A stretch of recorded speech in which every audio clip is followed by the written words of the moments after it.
à tous, c'est le Scolasticien pour une première vidéo.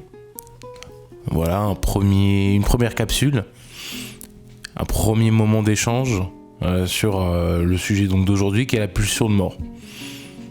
Donc je vais commencer par vous raconter une petite histoire qui va mettre le ton, qui va pouvoir nous faire comprendre réellement ce que j'entends par là. Donc, comme toute histoire à Paris, elle commence dans le métro. J'étais dans le métro, j'allais rejoindre des amis à Châtelet, voilà, les bars ont réouvert. J'avais envie de revivre et de profiter de la vie un peu, on va se dire, voilà, de me sentir vivre. Et donc, j'arrive à Châtelet et malheureusement pour moi, j'avais oublié que c'était le jour donc, de la marche des fiertés, comme ils disent dans les articles que j'ai pu lire. Donc voilà, pour ceux qui ont raté 2-3 trains, c'est le nouveau nom qu'a pris la Gay Pride. Et je vais commencer à envoyer les gros mots. Je me suis retrouvé face à ce que j'appelle des homo deus, des hommes dieux de partout. C'est-à-dire que donc il y avait des gens qui étaient très apprêtés, très maquillés, qui se montraient avec tout leur paraître, leurs grandes ailes, leurs couleurs de partout. Ils avaient envie de te vendre leur individualité et que tu les célèbres pour ce qu'ils sont. Donc moi, j'avoue que ça m'a un peu rebuté. Je regardais tout cela un peu d'un air lointain et je voyais donc des masses de gens comme ça qui se pensaient être uniques et individuellement célébrables. Alors que en somme pas du tout. Et donc à ce moment-là j'ai eu un sentiment de dégoût réel. Et alors de dégoût de quoi en fait? Ça a été tout de suite l'idée qui m'est venue en tête. Premièrement, je pense que mon premier sentiment de dégoût il est venu de voir des gens qui prenaient leur individualité et qui en faisaient un absolu. C'est-à-dire qu'ils prenaient ce qu'ils étaient.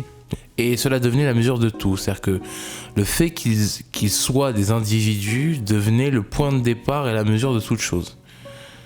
Alors, ce qui est pour moi quelque chose d'extrêmement fallacieux, puisqu'en fait, l'individu, c'est un concept mental et tu ne peux pas en faire un absolu. C'est un concept mental, pourquoi ? Parce qu'un individu tout seul, ça n'existe pas, comme Joseph de Maistre le disait. Dans ma vie, j'ai vu des Français, j'ai vu des Italiens, mais des individus, je n'en ai jamais vu. Et là est tout le propos. L'individu, c'est une idée en soi, mais qui ne s'applique pas au réel. Parce qu'on est enraciné dans une langue, dans une culture, dans une famille. Il y a forcément une filiation, il y a forcément quelque chose qui contient ton individualité. Tu ne peux pas en faire un absolu. Et de ce fait, en fait, si l'on pense que l'individu est un absolu, c'est qu'il n'y a donc pas d'ordre et de règles qui les supplantent, puisque la deuxième chose, en fait, qui est la conséquence de mon dégoût, c'est le relativisme qui en ressort. Qu'est-ce que ça veut dire ? Qu'est-ce que je veux dire par relativisme ? Je veux simplement dire que si tout est en rapport à mon individu, à ma pratique sexuelle minoritaire, à la marque que je porte, à tout ce qui fait de moi un individu, si cela est toujours relatif, en fait il n'y a pas d'ordre, il n'y a pas de règles, et donc il n'y a pas de commun. C'est-à-dire qu'on a des sommes comme ça d'individus, tout est relatif. C'est-à-dire que on ne peut pas faire de règles globales, on ne peut pas faire une règle majoritaire sur les relations hommes-femmes. Par exemple, même hommes et femmes ne peuvent pas exister, puisque tout est relatif. Je suis homme pour toi, mais peut-être que pour un autre, je ne suis pas homme, et ainsi de suite. Et la troisième chose, du coup, qui m'a dégoûté, c'est le refus de la filiation. C'est-à-dire que je me retrouvais face à des gens qui n'étaient plus enracinés dans un passé et un présent, mais qui se retrouvaient ils ne se retrouvaient pas dans un passé et dans un futur, ils vivaient simplement dans un présent. Ils n'étaient que présents. Et du fait qu'ils ne sont que présents, il n'y a pas de continuité, il n'y a pas de perspective de futur, donc il n'y a plus de famille, il n'y a plus d'envie de prolonger la civilisation dans laquelle on se trouve. Et de ce fait-là, j'ai compris que mon dégoût venait en fait de ce que j'appelle maintenant une pulsion de mort. C'est-à-dire que étant donné qu'il n'y a plus que le présent et moi-même, il n'y a plus de passé auquel on se réfère et il n'y a plus de futur à construire. Et donc il ne reste que moi et ma mort imminente. Et à Gay Pride, j'ai trouvé qu'il y avait un remous et un relent de mort comme rarement j'ai vu. Et d'ailleurs, quand je me baladais du coup vers la rue de Saint-Denis, j'ai vu donc une jeune femme musulmane, plus ou moins tradie parce que bon effectivement elle portait son foulard mais bon elle était avec plein d'hommes etc. Et j'ai vu quand la foule est passée, cette jeune fille a regardé la foule et elle a eu ce même regard de dépit en fait. Mais alors, on pourrait me dire ensuite, mais attends, le scolasticien, où est le problème ? Ils font ce qu'ils veulent, ce sont des individus. Oui, mais le problème n'est pas là. Alors déjà, l'individu en soi, comme je disais, je le réfute, mais le problème, il est dans le fait que nous, en tant que civilisation, donc en tant que collectif, on célèbre en fait ce qui est l'ultime avant-garde donc de l'individualisme et donc une fragmentation de la société en micro-individus. Et donc en fragmentant, en cassant une société, par effet de logique, par effet de rebond, on casse sa pérennité. On a également un inversement des fondations de notre société. On a des pratiques sexuelles qui sont minoritaires numériquement, qui deviennent des pratiques publiques, des marqueurs identitaires, là où avant ils étaient privés. Là où dans des sociétés premières occidentales, ta pratique sexuelle ne vient pas sur la place publique. Et d'ailleurs ces pratiques sexuelles minoritaires deviennent à présent donc publiques et se doivent d'être célébrées par la majorité qui ne pratique pas ces sexualités minoritaires. Sinon, on commet un blasphème. On va à l'encontre du dogme.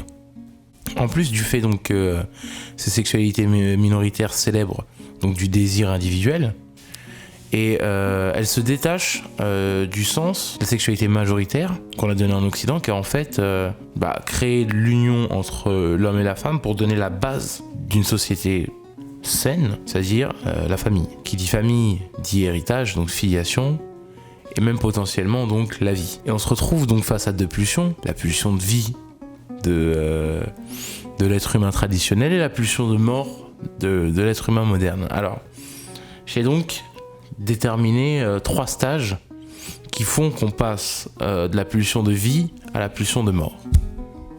Le premier stage, c'est ce que j'appellerais l'homo religiosus. Dans le sens premier du sens, c'est l'homme religieux, mais religio en latin, c'est se relier. Et un homme relié, il est forcément relié donc à quelqu'un, donc il n'est pas un individu, il est relié spirituellement, il a le divin, il y a quelque chose qui le transcende, il a la nature, il a la terre dans laquelle il est enraciné, il a le concret, il est relié à un travail qui va avoir une répercussion concrète sur le monde qui l'entoure. Il va travailler avec des outils par exemple. Il est relié concrètement à la vie, c'est-à-dire que les choix qu'il va faire vont faire qu'il va continuer de vivre ou de mourir, et donc il est relié à la survie, au dépassement de son simple soi, parce que qui dit survie dit forcément qu'on va continuer à vivre et on va faire vivre ceux avec qui on vit, parce que on a toujours vécu en tribu, en petits groupes en tant qu'être humain, et donc aussi à une forme d'élite, parce que l'homme religieux, l'homo religiosus, c'est quelqu'un qui fait des séparations, qui crée des frontières. Il crée une séparation nette, déjà entre le sacré et le profane, entre l'homme et tout ce qui est relatif au divin, entre le permis et l'interdit. Et il établit donc une base pour des hiérarchies de choses. Ensuite, il nous vient l'homo economicus. Donc c'est l'homo religiosus, mais dénué de la transcendance. Il est purement matériel. Il a des fins matérialistes, et il ne voit que matière dans la matière, et il ne conçoit pas de solution autrement matérielle à des problèmes matériels. C'est quelqu'un qui va souvent se parer de rationalisme, qui va avoir donc toujours une idéologie du travail, du rapport, de l'utilité, puisqu'il est dans le matériel, mais il ne va plus se transcender. Et il va avoir toujours une idée de filiation, mais la filiation sera toujours matériel, son héritage, son bien. Mais l'homo economicus est un consommateur, il consomme des choses. Donc il consomme son couple, il consomme de la culture, il consomme même des choses qu'il estime comme des traditions. La tradition n'est plus liturgique, mais la tradition va devenir des vacances. Il va même se retrouver dans des situations qui sont assez étranges où il va donner des solutions matérielles à des problèmes qui n'en sont pas. Pour donner un exemple, on va dire un peu cliché, ou plutôt un peu extrapolé, l'homo economicus, quand quelqu'un a une peine de cœur, il va lui donner des antidépresseurs. Il va lui donner quelque chose de matériel pour essayer de pallier à l'immatériel, car il n'est que matériel. Il faut bien comprendre que ce sont donc des archétypes à chaque fois. Le dernier homme, donc celui que j'ai pu croiser à la marche des fiertés, c'est l'homo deus. C'est-à-dire qu'une fois que le spirituel et le matériel ont été mis à bas, il ne reste que quoi ? Il ne reste que moi, il ne reste que l'homme, et donc puisqu'il ne reste que ça, je l'érige tout en haut de ma hiérarchie. Donc je me fais de moi-même un dieu. Donc il ne reste plus que des individus, des individualités, et puisqu'il ne reste que ça, alors à ce moment-là, chaque individu devient un dieu qui se doit d'être adoré par tous les autres. C'est pour ça d'ailleurs que l'homo deus va s'exprimer dans le selfie. L'homo economicus, quand il faisait des photographies, il ne souriait pas. L'homo deus, lui, se célèbre tout le temps. Il se filme, se refilme, se regarde en train de faire certaines choses. On l'est tous un petit peu. Je suis pas en train de dire que certains seraient complètement dépassés par cela. C'est notre époque, nous vivons dedans, mais il faut le conscientiser.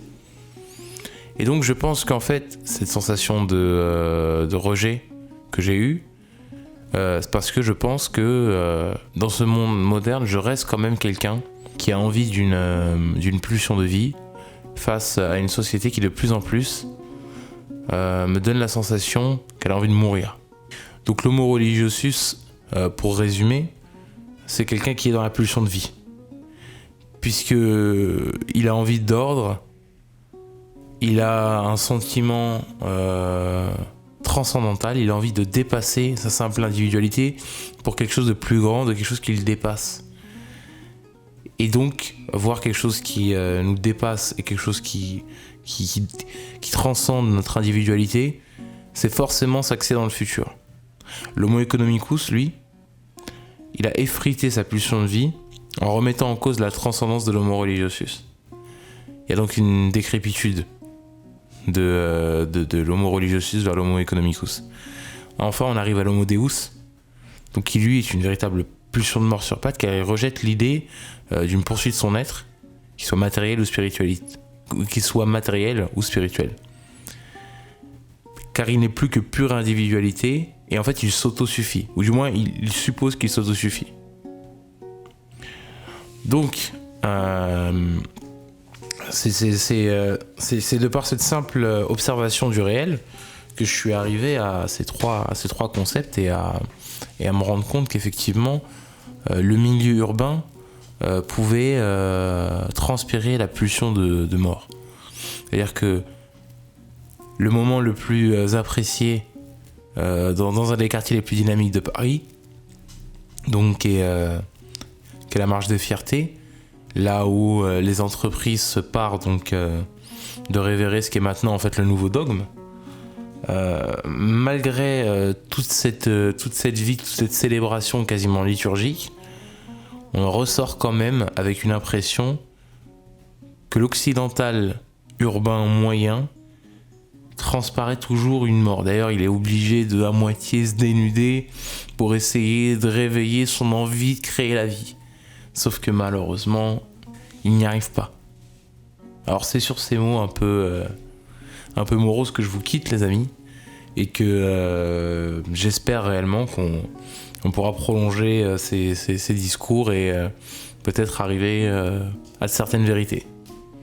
Je vous souhaite une excellente journée, une excellente soirée, une excellente semaine, je ne sais pas quand est-ce que vous m'entendrez, et je vous dis au revoir.